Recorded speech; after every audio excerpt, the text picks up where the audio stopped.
The Boss and the President. A new local film chronicles the complex relationship between Harry Truman and powerful political machine boss Tom Pendergast. 3 local mothers sound off on the low-wage trap. Experience a different kind of petting zoo. And a literary journey through Kansas City's seedy underbelly.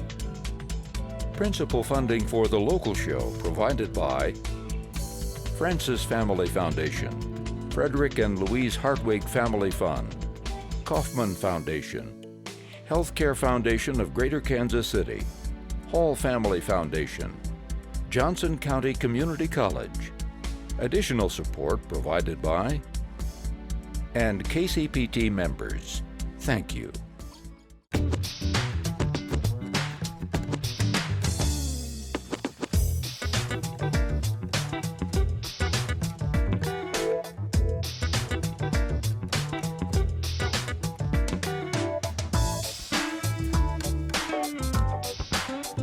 Hello, I'm Nick Haynes, and welcome to another edition of The Local Show. And I'm Randy Mason. A new film that documents the relationship between President Harry Truman and Kansas City political boss Tom Pendergast opens this weekend at the Glenwood Theater.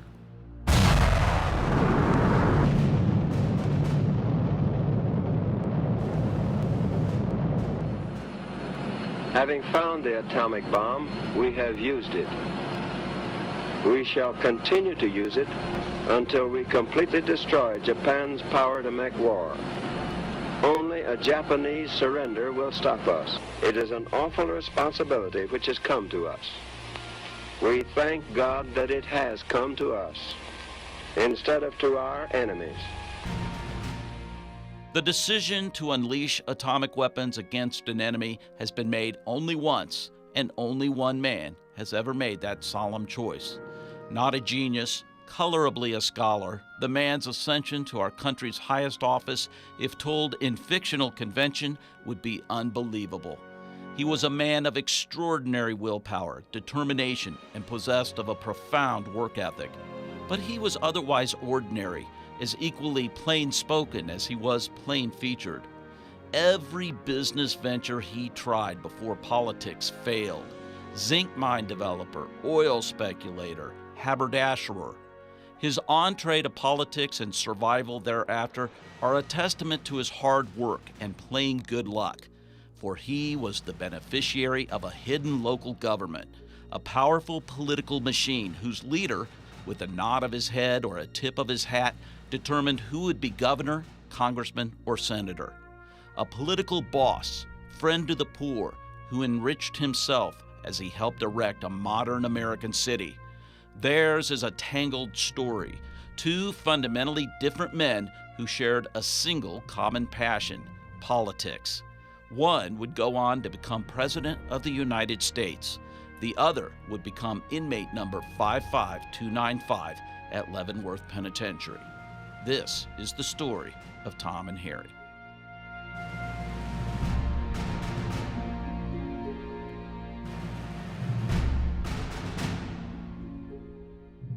Tom and Harry, The Boss and the President is the 3rd Kansas City-centered documentary for attorney and filmmaker Terrence O'Malley, who also directed Nellie Dawn and Black Hand Straw Man, the history of organized crime in Kansas City. He joins us next on The Local Show.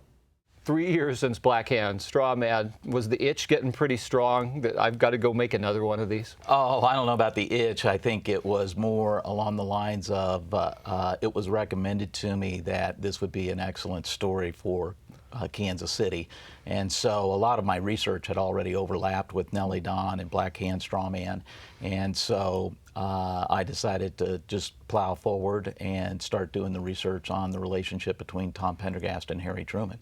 Well, it's an illusion that's often made. I was out at the Truman Museum not too long ago. They definitely bring it up that had a lot to do with Harry's ability to move into it. But then it kind of stops. You never get the rest of the story. So that's what struck you? Yeah, well, and that's the whole idea behind this documentary is I hope that it will stand as the definitive documentary on the Pendergast machine for many years to come.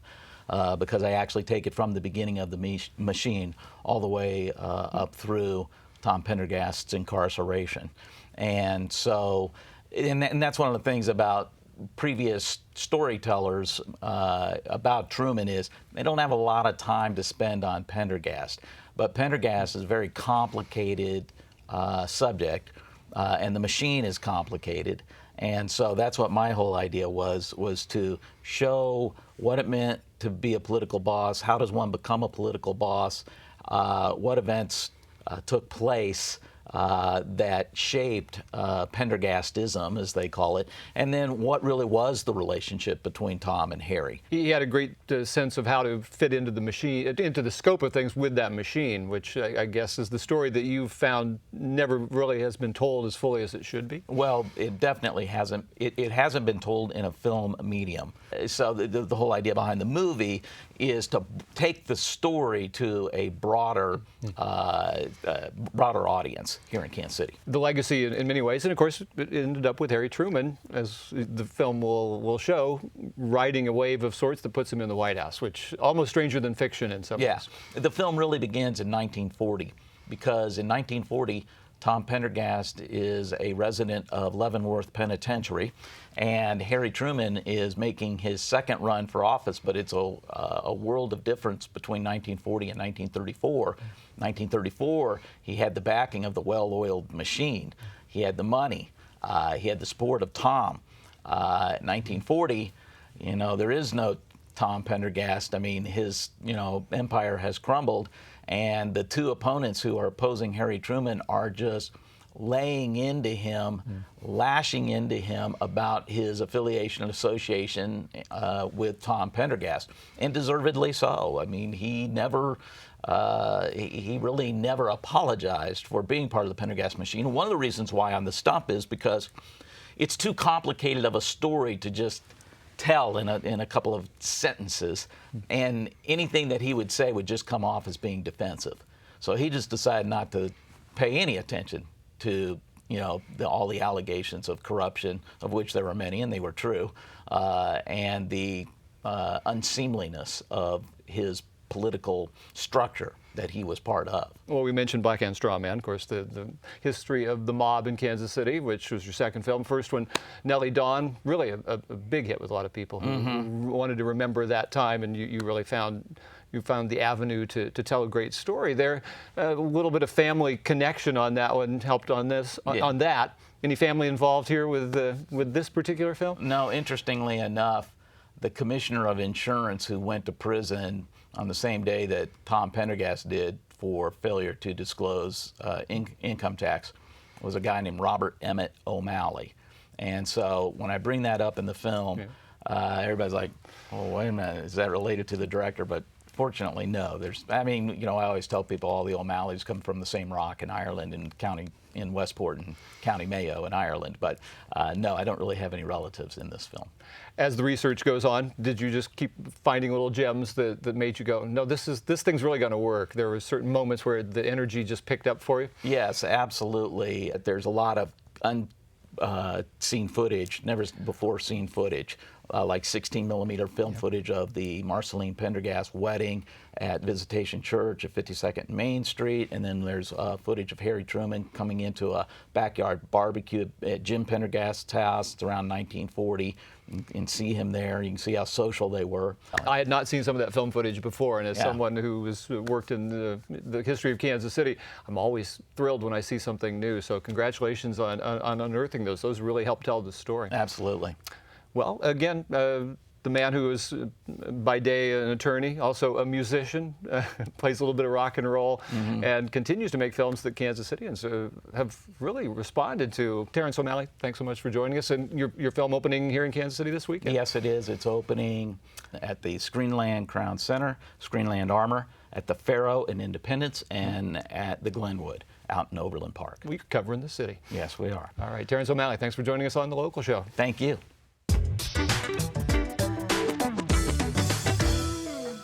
How many of us would turn down a pay raise? I'm sure most of us would say, are you crazy? Well, believe it or not, for thousands of low-income parents in our bi-state area, getting even 25 cents more an hour is a terrifying proposition, because it means they will lose thousands of dollars a month in daycare subsidies for their children. Producer Rich Miller headed over to our area's largest low-income daycare center, Operation Breakthrough, to talk with 3 mothers about this extraordinary issue of the low-wage trap, where to better yourself would actually make you worse off. If I made $11.29 an hour, I would qualify for child care in Missouri. If I made $11.30 an hour, 1 penny more, 1 penny. If I made 1 penny more at $11.30 an hour, me and my 2 kids no longer qualify for child care in Missouri.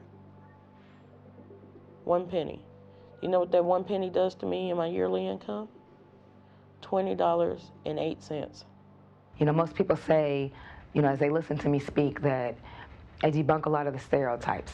We're not lazy. I'm not uneducated. I want to work. I don't like having to be dependent upon anybody's system. It is not fun having your life rang through somebody's list of checks and balances, and suddenly your self-value is determined in blue and black ink and a food stamp application. And then I lost my job, and then I got another job, and then I started making minimum wage. But I almost have a college degree. But if I make too much money, I can't support my family. And I lose everything like I did before. So I'm in a catch-22. I really don't know what to do. Because I can't afford to pay for daycare for 4 kids. And I can't afford to pay $800 a month in rent. And all utilities, and then car insurance, and then gas, and then clothes, and shoes, and food. And, you know, it just becomes this burden of when you think you're doing better, you're really not. We have women that don't take raises, they don't take promotions, they don't take overtime because they would lose more than we get. And if any of us, the boss said, I am going to give you a raise, we wouldn't say, please don't give me a raise. It will cause too many problems for me. None of us would refuse a raise or a promotion. No. And yet these women are expected to. Well, they're not expected to, they have to if they want to keep child care. These women want to work, but now they have jobs where they can't make enough to live on. And then we criticize them for not living better than they are, and they're doing the best they can. We had a mother live for 1 week on a bus stop in this city with a 2-year-old and 3-year-old. She dropped the kids at 6 in the morning, picked them up at 6 at night, and never missed a day of work. I said to her, do you stay at a bus stop around here? And she said, it's not safe at the bus stops around here. I said, is there a safe bus stop in the city? She said, in the Power and Light District. She went to, if I stayed on the bus stop all night, I would have called work and said, I won't be there, I've had a really rough time. She went every single day to a fast food restaurant and worked. These are not lazy people. I was promoted to shift supervisor, shift manager, and I was still making $6.50 an hour. When I bumped up a quarter to $6.75, it took me 2 years to get that raise. From $6.50 to $6.75, it took me 2 years to get that raise. I begged her for 6 months to get me up to 7. And she said, she looked at me and she said, you're not worth 7. The cliff effect destroys families and destroys, you know, any hope to get ahead. I don't know how it needs to be worked out so it will work. I mean, obviously the way it's planned wouldn't financially pay for it, but they've got to get rid of these cliffs and make it a slope. I lose a little, you know, I lose a little more when I get another raise. Not, you're done. And we could do that if we wanted to. There was a bill on the floor. Governor Nixon, thank you, politely vetoed it, but where they were going to allow, if you got that raise, half of your raise would therefore go towards your child care expenses, and half of that raise would be left to you, so that you could stair-step yourself down. A Republican senator passed the one about child care. I mean, he introduced it. We talked to him about it, and we said we were very supportive of it. It got passed by the Appropriations Committee in Jeff City, and then it was vetoed. State workers are telling our mothers, let's say I have 1 kid and I got a raise, and I've lost child care. We've had state workers tell mothers, have another baby and you'll be eligible, which is true. It's crazy. We need to look at these numbers. There are people in this state that are so bright. Look at these numbers and see, could you live on this? Could you live like this? it feels good to be not eligible for things, but then when the reality sets in that you need this, you know, but you're making too much money, so you have to downplay who you are and your skill level in order to make it through the day or make it through the year or make it through the week. You know, it is crazy. It's craziness. I think one of the problems in this city is that it's very economically segregated. People shop with their own economic groups. They go to church with their own. The groups need to mix and understand that we're just like each other. I want them to work and live on a minimum wage salary for at least a week and see how quick those changes happen in Washington. Let them work for minimum wage and see how quick those changes happen. Just for a week. They're not going to do it. They're not going to do it. They wouldn't work for minimum wage for 2 days. They wouldn't do it. Not one of them. Not one of them. Not one of them. I'm picturing steam rising from a sewer grate on a rain-slicked street. The sound of footsteps coming closer and closer behind me as I walk down a dark downtown Kansas City alley. I pull my fedora down lower, and I am going too far overboard. Okay, we're talking about Kansas City Noir, a new anthology of short stories that takes readers on a journey through Kansas City's seedy underbelly. The book's editor is Steve Paul from the Kansas City Star, who writes in the introduction that this is a city that's home to its share of serial killers and moral turpitude. He's here to share that gritty side of our town with Randy Mason. There are serial killers involved in some of these. There are a lot of Kansas City landmarks. In fact, we're sitting under a place that gets referenced, at least in one of the stories, the Tower of Tower, Buffalo. of course, yeah. A lot of people will recognize certain things. What are some of your favorite call-outs to places that mean something to us here? Well, we have one story in the book. I had no, I had no idea. I did, I wanted to make sure as I was talking to some of the contributors or kind of lining them up or asking for, I did want to know, kind of where they thought they might set their story, just so we wouldn't have, 14 stories all set in the heart of Westport. We didn't want that.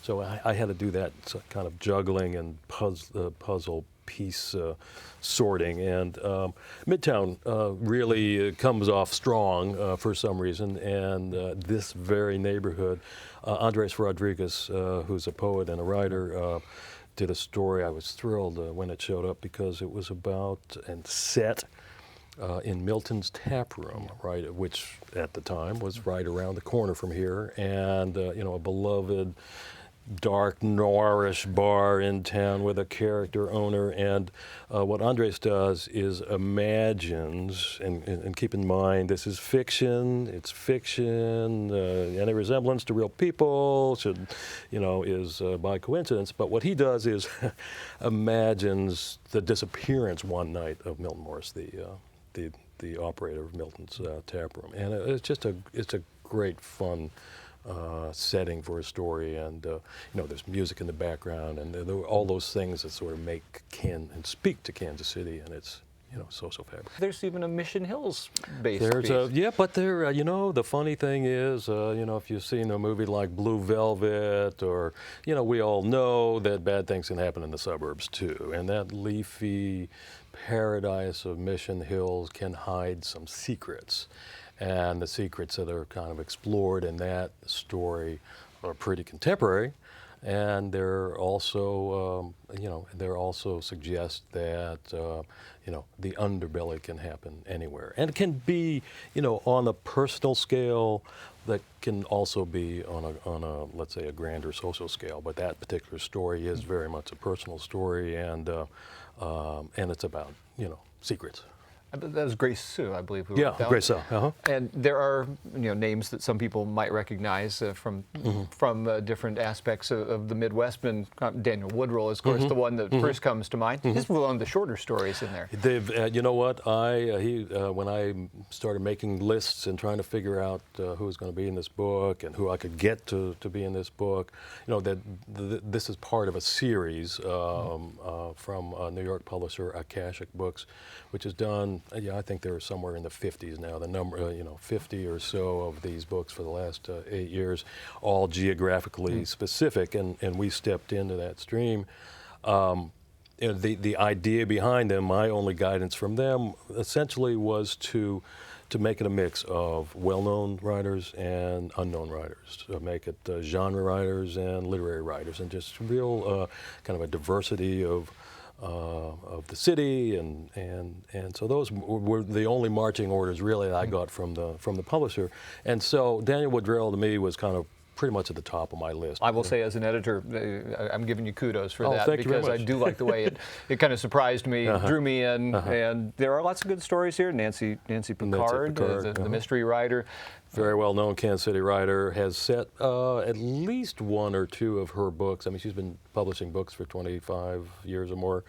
Has set a couple of them, at least in Kansas City and the region, and it was fun to have her in this collection. Well, you're getting to take that creepiness out into the public. I know there's events that are happening, and it's kind of fun to. I mean, a lot of times you write for the newspaper and things, are daily. Yeah. Now this is a different world. Yeah, it is a different world. Any of the events, you can't have too much of a crowd, and it occurred to me that, if we had 2 or 3 of the writers there to read pieces of their stories, and I would give a little introductory and kind of packaging to those events, that seemed to me a good tease for an audience, and they really responded. Like I said, at the library, they really responded well. Those sections may have to be chosen rather carefully, because there's some graphic language This throughout is, this book. I will say, I just want to make sure that people understand that this is a book that's filled with adult situations, as we say, and adult language. Not every story,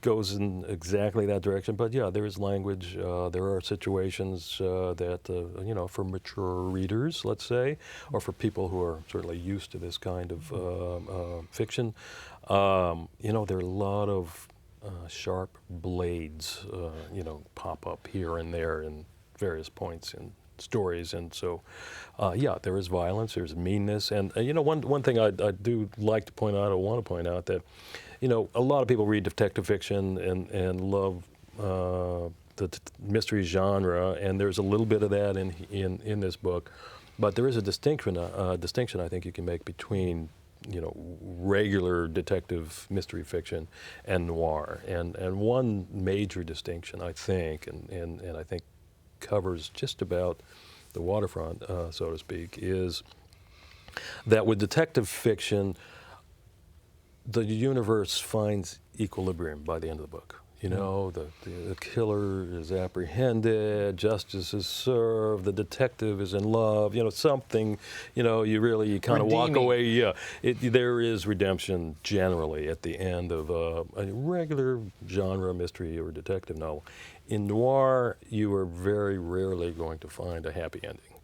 The universe remains dark. The morality remains ambiguous and kind of unreachable.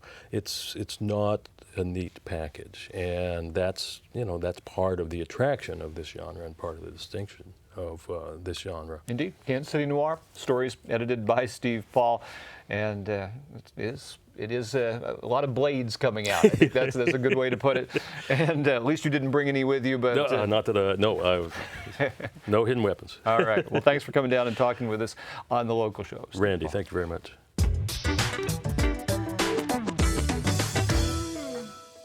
And finally this week, you've heard of a petting zoo, right? But what about an instrument petting zoo? It's one of the Kansas City Symphony's outreach projects designed to get younger kids up close and personal with the instruments of the orchestra. And who knows, even playing one day. We have a really fun program called our Instrument Petting Zoo, in which we take instruments into the schools and let kids be hands-on and learn about the orchestra. Symphony Petting Zoo helps my kids get to have real interaction with the instruments that we talk about in class, yet I don't have here at school for them to get to touch, to feel, to see in real life. We can do YouTube and videos and worksheets, but we can't experience it unless we have the visiting zoo come. Seeing the look of joy on their faces when they actually make a sound on a violin or an oboe or a trombone it's priceless. I'm gonna let you do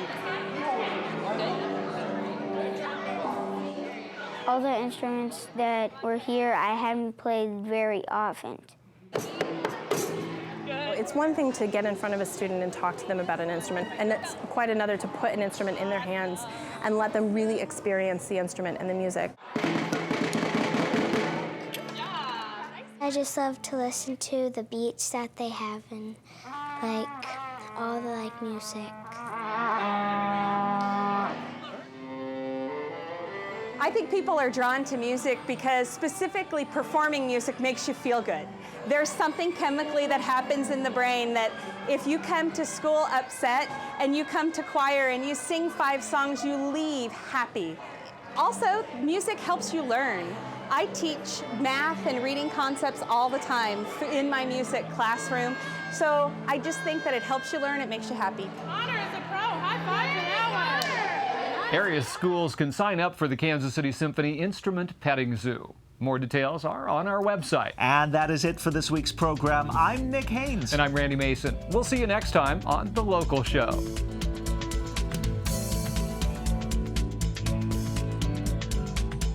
Principal funding for The Local Show provided by Francis Family Foundation, Frederick and Louise Hartwig Family Fund, Kaufman Foundation, Healthcare Foundation of Greater Kansas City, Hall Family Foundation, Johnson County Community College. Additional support provided by and KCPT members. Thank you.